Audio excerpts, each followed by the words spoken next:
नमस्कार, मैं हूं आपके साथ राधा अग्रवाल और आप देख रहे हैं भारत एक्सप्रेस का डिजिटल प्लेटफॉर्म। भारत के पूर्व प्रधानमंत्री डॉक्टर मनमोहन सिंह का 92 वर्ष की आयु में निधन हो गया है। उन्होंने दिल्ली के एम्स में अपनी अंतिम सांस ली। डॉक्टर मनमोहन सिंह एक दूरदर्शी, अर्थशास्त्री, कुशल प्रशासक और मृदुभाषी नेता के रूप में जाने जाते थे। उनके नेतृत्व में भारत ने कई आर्थिक और सामाजिक बदलाव देखे। प्रारंभिक जीवन और शिक्षा। मनमोहन सिंह का जन्म 26 सितंबर 1932 को ब्रिटिश भारत के पंजाब प्रांत, जो कि अब पाकिस्तान में है, वहां के गाह गांव में हुआ था। विभाजन के दौरान उनका परिवार भारत आकर बस गया। उनके पिता का नाम गुरुमुख सिंह है और माता का नाम अमृत कौर था। उनका बचपन साधारण परिस्थितियों में गुजरा, लेकिन शिक्षा के प्रति उनका जुनून बचपन से ही दिखने लगा। डॉक्टर मनमोहन सिंह ने अपनी प्रारंभिक शिक्षा पंजाब विश्वविद्यालय चंडीगढ़ से पूरी की है। इसके बाद उन्होंने कैम्ब्रिज विश्वविद्यालय से अर्थशास्त्र में स्नातक डिग्री हासिल की। उनकी शैक्षणिक यात्रा यहीं नहीं रुकी। उन्होंने ऑक्सफोर्ड विश्वविद्यालय के नफील्ड कॉलेज से अर्थशास्त्र में डॉक्टरेट की डिग्री प्राप्त की। उनकी पीएचडी थीसिस ने भारत की अर्थव्यवस्था और उसके विकास पर गहरा प्रभाव डाला। प्रारंभिक करियर की बात करें तो डॉक्टर मनमोहन सिंह ने अपने करियर की शुरुआत एक शिक्षक के रूप में की। वे दिल्ली स्कूल ऑफ इकोनॉमिक्स में प्रोफेसर रहे और भारतीय छात्रों के बीच अर्थशास्त्र के प्रति रुचि जागृत की। इसके बाद उन्होंने संयुक्त राष्ट्र में काम किया और भारत की अर्थव्यवस्था को बेहतर बनाने के लिए कई शोध किए। 1966 में वे भारत सरकार के वाणिज्य मंत्रालय में आर्थिक सलाहकार बने। उन्होंने कई महत्वपूर्ण नीतियों के निर्माण में योगदान दिया। 1971 में उन्हें वित्त मंत्रालय में मुख्य आर्थिक सलाहकार नियुक्त किया गया। डॉक्टर मनमोहन सिंह की गहन सोच और दूरदृष्टि के कारण उन्हें भारतीय रिजर्व बैंक के गवर्नर और योजना आयोग के उपाध्यक्ष जैसे महत्वपूर्ण पदों पर भी नियुक्त किया गया। राजनीति में प्रवेश। डॉक्टर मनमोहन सिंह ने 1991 में भारतीय राजनीति में कदम रखा, जब भारत गंभीर आर्थिक संकट का सामना कर रहा था।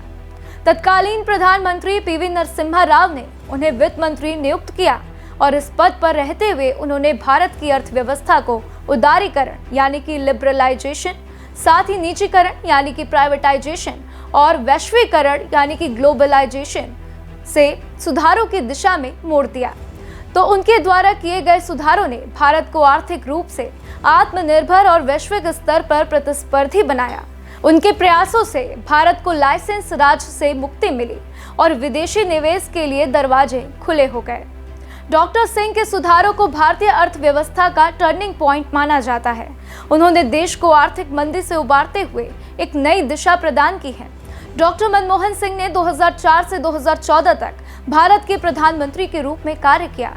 कांग्रेस अध्यक्ष सोनिया गांधी के नेतृत्व में गठित संयुक्त प्रगतिशील गठबंधन यानी कि यूपीए ने डॉक्टर मनमोहन सिंह को 2004 में प्रधानमंत्री पद के लिए चुन लिया। उनका नेतृत्व शांत, स्थिर और नीतिगत दृष्टि से मजबूत माना जाता है। पहला कार्यकाल उनका 2004 से 2009 तक रहा। डॉक्टर मनमोहन सिंह के पहले कार्यकाल में राष्ट्रीय ग्रामीण रोजगार गारंटी अधिनियम यानी कि नरेगा और शिक्षा का अधिकार अधिनियम जैसी कई कल्याणकारी योजनाएं लागू की गईं। उनकी सरकार ने भारत अमेरिका परमाणु समझौता भी किया, जिसने भारत को वैश्विक स्तर पर नई पहचान दिलाई। दूसरा कार्यकाल 2009 से 2014 तक रहा। उनके दूसरे कार्यकाल में भारत ने तकनीकी और बुनियादी ढांचा विकास के क्षेत्र में प्रगति की।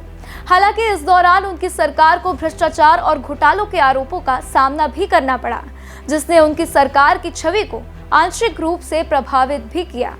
फिर भी डॉक्टर मनमोहन सिंह ने अपने शांत स्वभाव और नीतिगत समझदारी से सरकार को संभाले रखा। डॉक्टर सिंह का जीवन सादगी और ईमानदारी का प्रतीक था। उन्होंने 1998 में गुरशरण कौर से विवाह किया।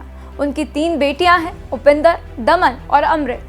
वह एक ऐसे नेता थे जो हमेशा ही राष्ट्रहित को प्राथमिकता देते थे। वह विवादों से दूर रहकर अपने काम पर ध्यान केंद्रित करते थे। डॉक्टर मनमोहन सिंह का भारत के आर्थिक और सामाजिक विकास में महत्वपूर्ण योगदान रहा। उन्होंने न केवल भारत को आर्थिक रूप से मजबूत बनाया, बल्कि विश्व मंच पर भारत की प्रतिष्ठा बढ़ाई। उन्हें 1987 में पद्म विभूषण से सम्मानित भी किया गया।